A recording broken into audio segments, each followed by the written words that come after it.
Newsfirst, Newsline with Faraz Shaukat Ali on TV1. Hello, good evening and a warm welcome to Newsline. My guest this evening is Dr. Harini Amarasuriya from the NPP, of which the JVP is a component member of. Very good evening to Dr. Harini Amarasuriya and a warm welcome to Newsline. Thank you. Good evening, Faraz. Thank you. There are various things going on in Sri Lanka right now that are causing the public to be rather concerned, and I'm sure the opposition too. And one of those, of course, is that the public, from a public perspective, we have the recent ruling as well from the Supreme Court and so on. This is to do with the PAYE. And the taxes, and it's only they're getting 9%, but they are subject to ordinarily the people who earn way less than this. For example, in the estate sector, their wages are not taxed, but their savings will be taxed.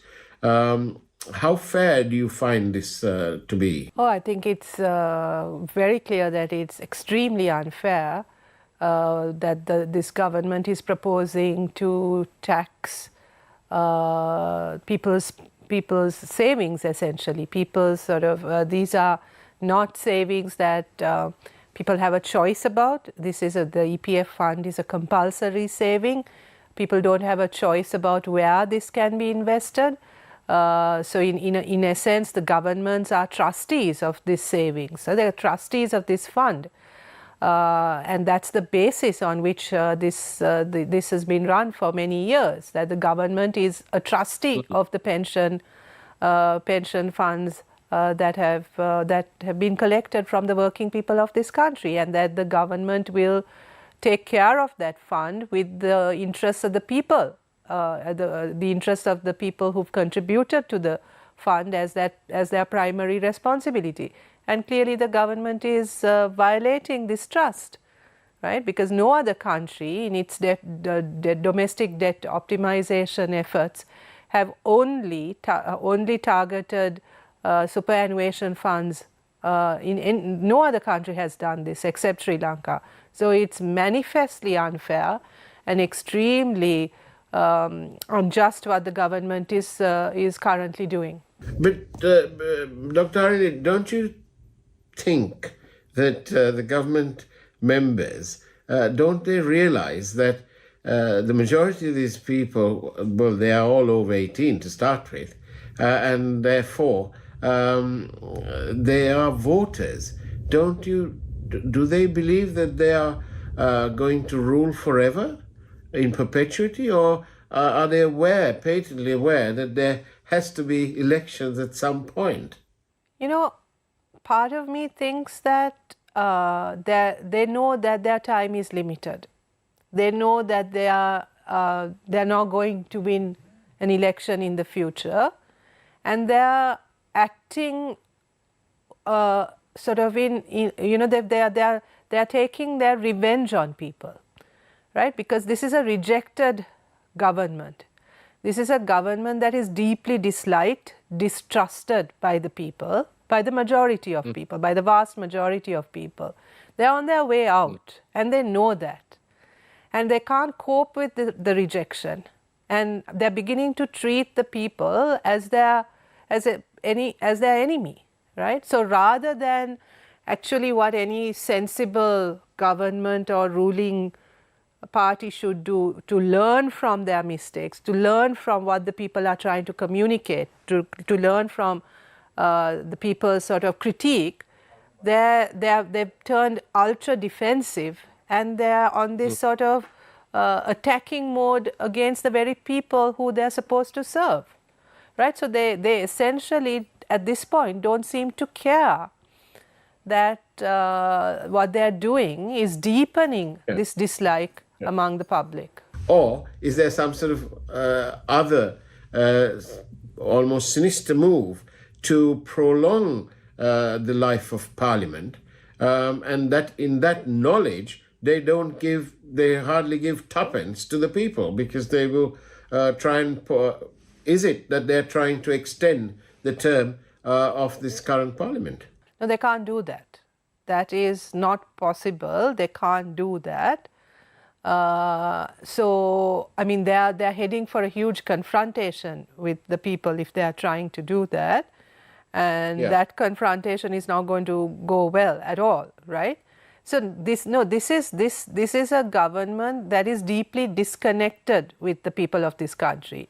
This is a government that has no idea about how people think and feel and what their daily experiences are. This is a government that is sort of very it has a very tunnel vision of what needs to happen, and that vision is deeply disconnected with the average citizen of this country, right?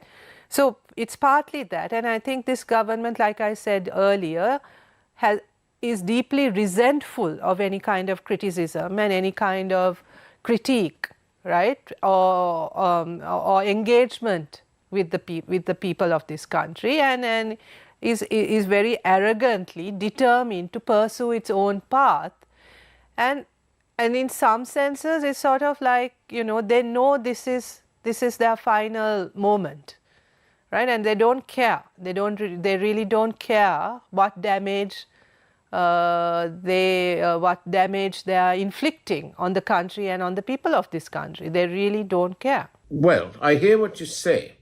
And you say that they can't do this, as in they can't prolong the life of Parliament. But one J.R. Jayawardena did that. Yeah, one J.R. Jayawardena also had to win a or go to the people with a referendum even to do that, right? So either way, they would have to face the people at some point, whether through a referendum or through an election, right? And at this point, they are not in a position to expect an endorsement from the people of this country on any level. Certainly not to prolong the duration of the parliament. That's not going to happen. Be that as it may, delusional or otherwise, or rational or irrational, the fact is that they haven't had the other elections yet, have they? No local government elections, no provincial council elections.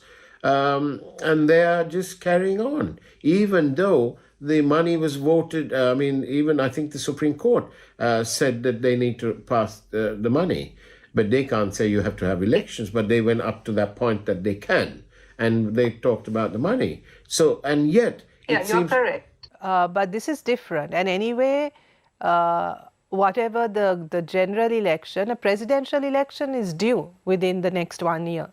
Right, within 10 to 12 months. I mean, by August, the presidential election has to be declared. There's no getting around that, right? Because unlike the local government elections even, which when the local government elections lapse because the election is not held, the president still has the power to appoint commissioners, right? But what happens when the duration of the presidency lapses? President can't re-elect himself or appoint himself. That's not possible. That's not constitutionally possible, right? The constitution is very, very clear. There is a time duration for the presidential period, and at the end of which the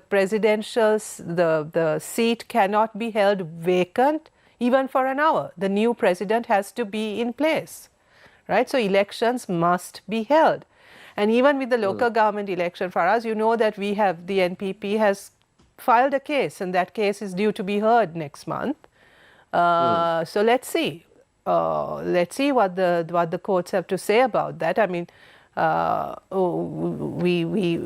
we can only wait and see what that decision might be. But whatever the decision of the court with regard to the local government election, and whatever the decision the government takes with regard to the local government election, certainly the same thing cannot be done with the presidential election. The constitution is very clear that if they don't hold the presidential election, I mean, that's a completely different situation, right? then there won't be even a semblance of any constitutionality in our country left if that happens, and that will have to be dealt with in a separate way, and I don't think that's possible. So although people draw a lot of comparisons or parallels with J.R. Jayawardena, this is very different. The situation is quite different. So what you're saying is that they may, whichever way, whatever route they want to go down, they're going to have to go to the people in any case. Absolutely. Within the next year, they will have to go to the people. They may even have to hold the local government elections. They will certainly have to hold the presidential elections, and extending the period of the parliament or the presidency, extremely unlikely, but even if they want to do that, they will have to hold a referendum. Even though they have a majority in parliament? Yeah, that requires a referendum by the people. You cannot change the duration of the presidency without a referendum, and it's not just a simple majority. You need a two-thirds approval in parliament, which they currently don't have. And if they wanted to go the other route to extend the term of parliament, would that be the same? Well, parliamentary elections are not due till 2025, as you know, although the president has the power to dissolve parliament at any point now. The duration of the parliament extends 1 year after it's 2020 to 2025, right? So technically, a parliamentary election is not due until 2025. So there is no reason for them to extend, to talk about an extension when there's almost 2 years left of the lifetime of this parliament.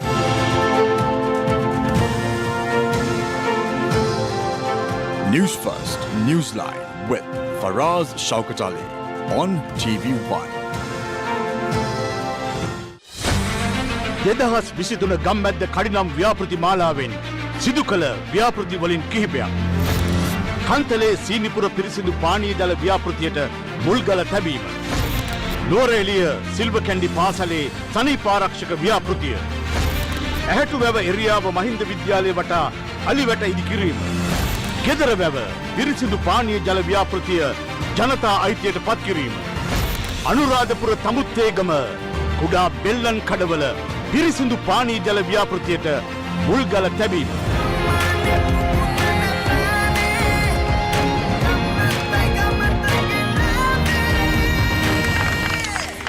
ගම්මැද්ද රට නගන ජන පෞර.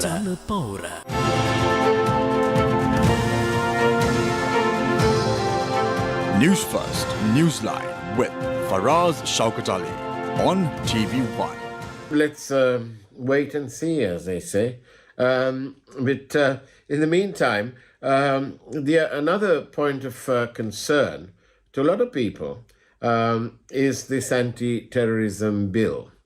What do you find, and what does your party find deeply worrying about this?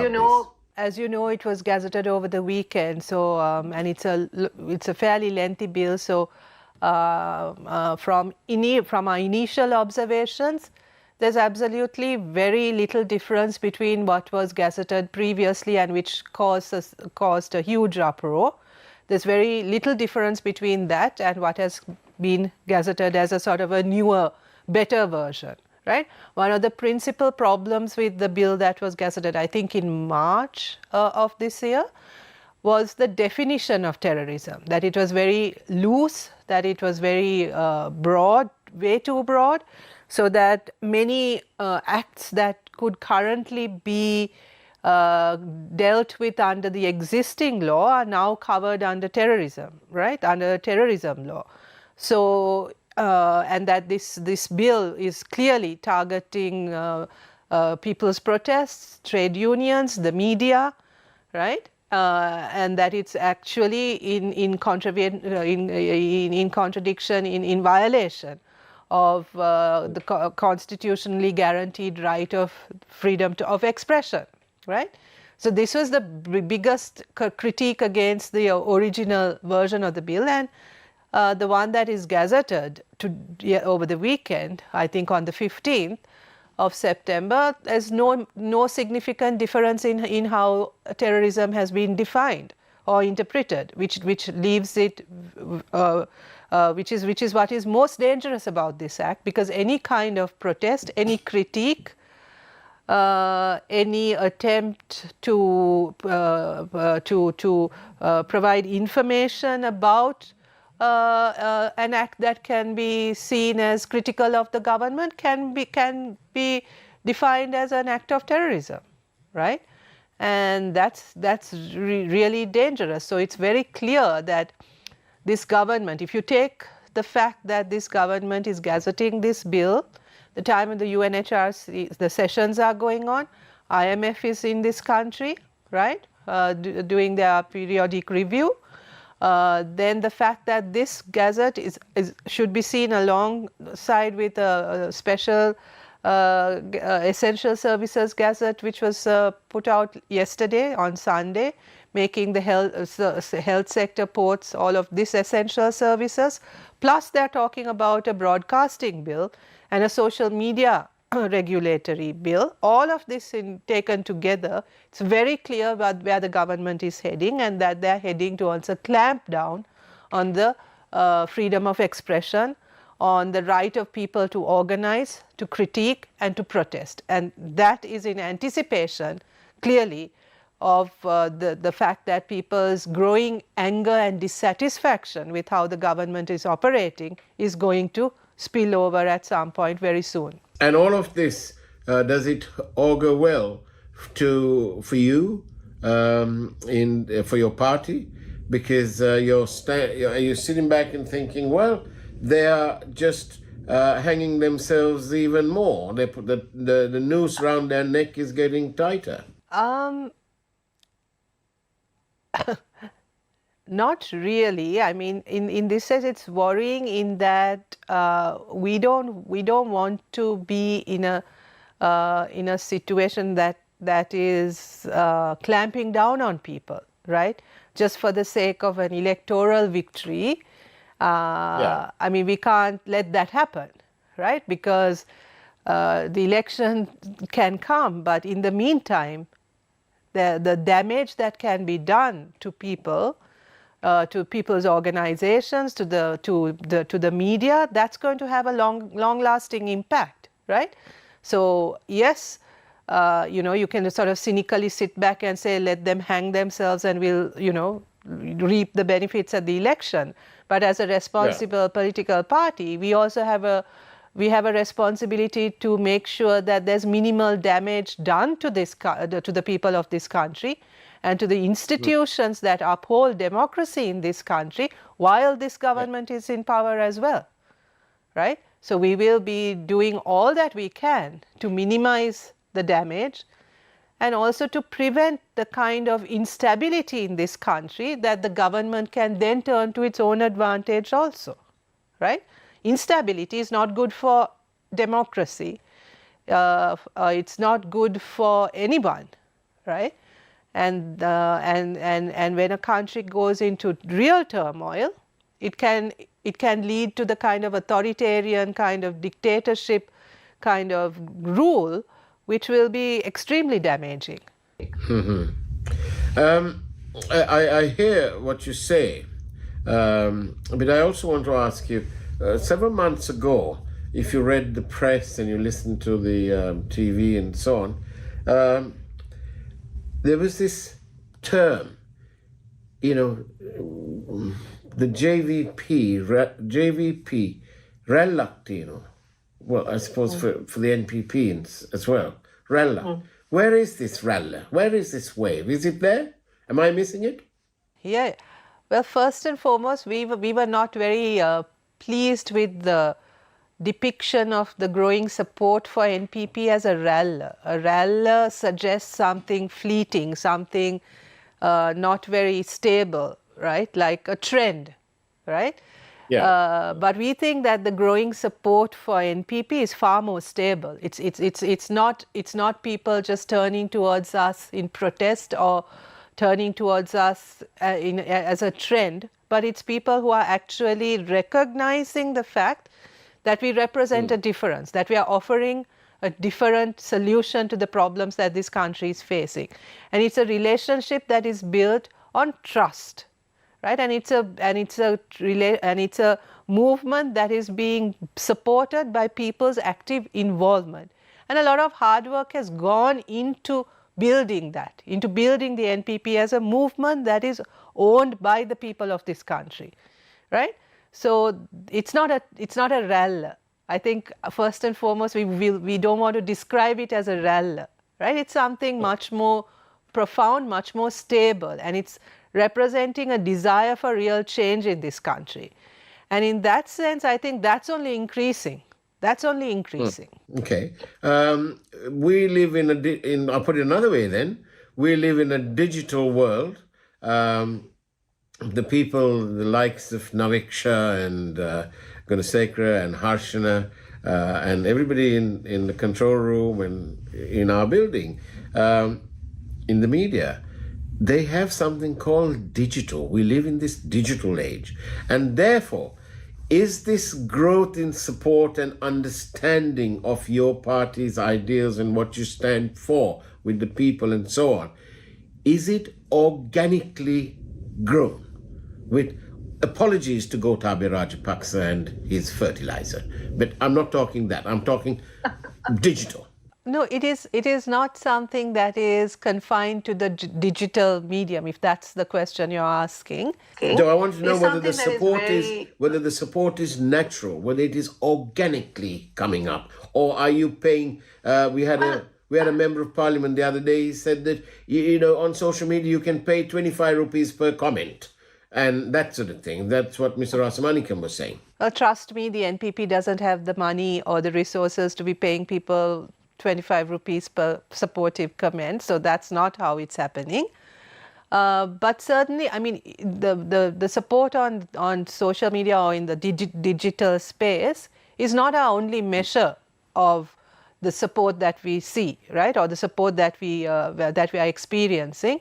We are not saying that based simply on what's happening in the digital world. We are on a daily basis meeting people. We are on a daily basis organizing people, working with people, right?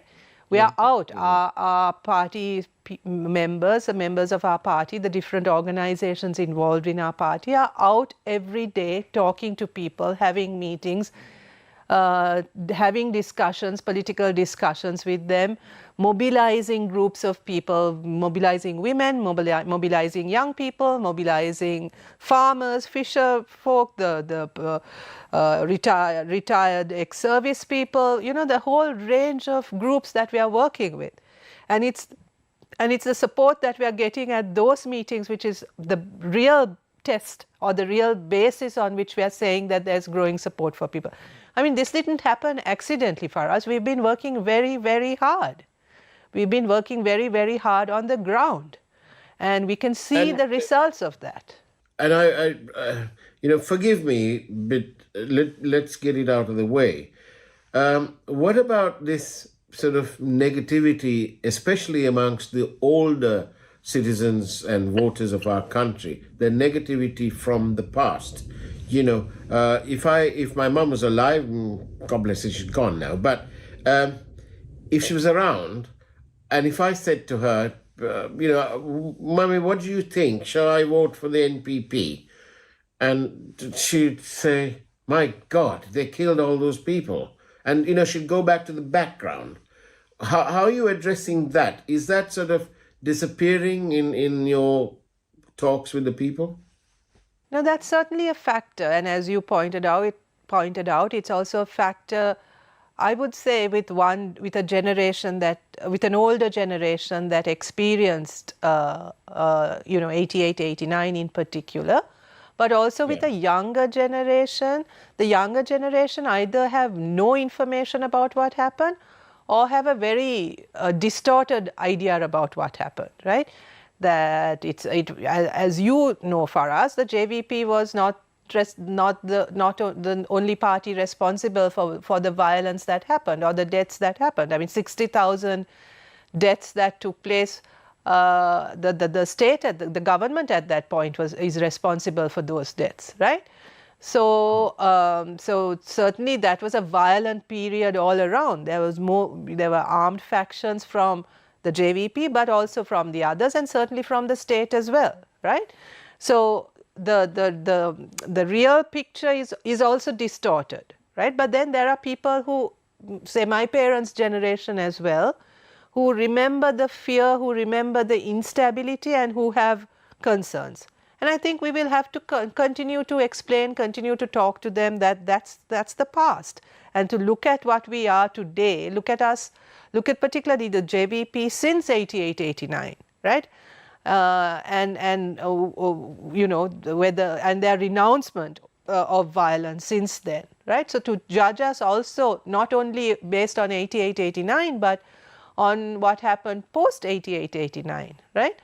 So, I mean, that's a conversation that we will continue to have. But then I am also someone who grew up in 88, 89, right? And I remember that period as well. My education was also disrupted as a result of 88, 89, as many of my generation, as everybody in my generation. But if you look at NPP today, many of us who are in the NPP come from that generation, are children of that generation, right? Some of us who are in NPP today were opposed to the JVP at that point, right? But times are different. The JVP is different, the NPP is different. Talking about time, I think Namik is telling me that we've got a couple of minutes to go, but let me get to another quick question, Harini. Talking to you as citizen, Harini Amarasuriya, citizen of this country, does it deeply trouble you and does it bother you that Sri Lanka goes from one problem to another without so much as addressing these issues? I mean, if I start here, there are loads and loads of events that have cost the people money, cost our country opportunity to move ahead. We are in a situation where the government's declared ourselves bankrupt. We are not paying or servicing our foreign debt. And some people still say, oh, what a marvelous job it is because we've got no fuel queues, no gas queues. They've forgotten that the eggs are now like double the price it used to be. Milk powder, 400 grams, somebody just told me is over 1,000 rupees, and so on. So does it bother you that successive governments in Sri Lanka, successive parliaments, lawmakers, don't appear to be focused on getting to the bottom of whatever issue is and getting it out of the way and taking action to not let it happen again? Bothers me deeply. I mean, it's beyond bothering. It's deeply distressful, right? And I think that's what made me decide to do what I'm doing today, right? Because I think it's enough.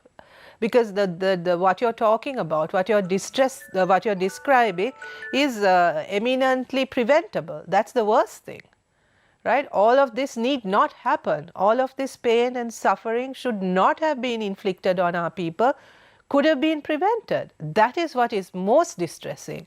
And I think that is why many of us are doing what we do, because we think this has to stop. I mean, you can't go on like this, and you can't go on excusing the rulers who seem not to care about the kind of distress, about the level of distress they are inflicting on people. I mean, it has to stop. It has to stop at some point. Dr. Harini Amarasuriya from the NPP, thank you very much for being on Newsline. As I leave you today, perhaps Dr. Harini will agree with me that my last question is, it's more a case of recollections may vary, but there's no action. And hopefully this must stop. Thank you, Dr. Harini. Thank you. Thank you, Faraz. Thank you. And that's the way it was on Newsline this evening. Take care. Have a great evening as much as you can. And God bless you all.